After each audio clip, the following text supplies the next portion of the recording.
কিন্তু এই অধ্যায়টা যে কোনো উম্মতির জন্য কষ্টকর।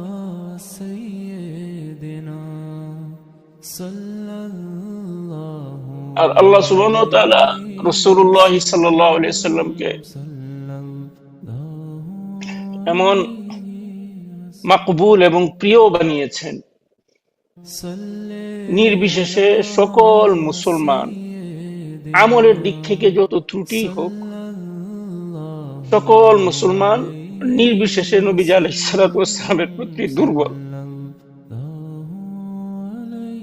নির্বিশেষে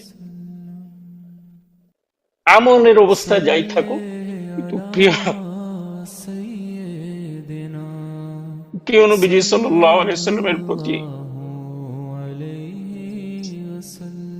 তার উম্মতিরা দুর্বল সব সময়।